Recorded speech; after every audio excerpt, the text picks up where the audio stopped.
आपण पाहताय चांगलं न्यूज। नमस्कार, आपण पाहत आहात चांगलं न्यूज। पुणे बंगळुरू महामार्गावर गुरुवारी रात्री 10:30च्या सुमारास गोटेगावच्या हद्दीत भीषण अपघात झाला।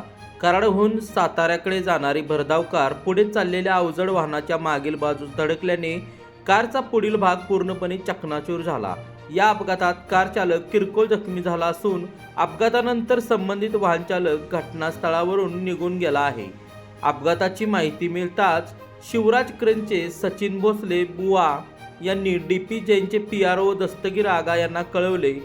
त्यानंतर दस्तगीर आगा यांनी तातडीने घटनास्थळी धाव घेत क्रेनच्या साहाय्याने अपघातग्रस्त वाहने बाजूला करून वाहतूक सुरळीत केली। यावेळी शिवराज क्रेनचे सचिन भोसले, शिवराज भोसले, परवेज खेमलाकर, सलमान आगा, मोहम्मद साद आगा यांनीही या मदत कार्यामध्ये सहभाग घेतला।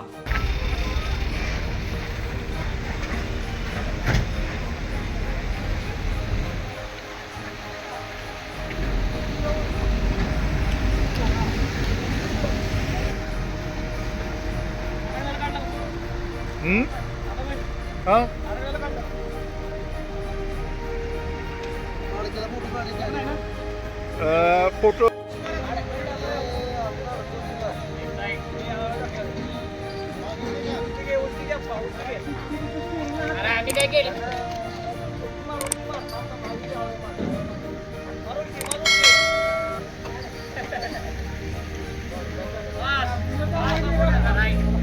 आपके अचानक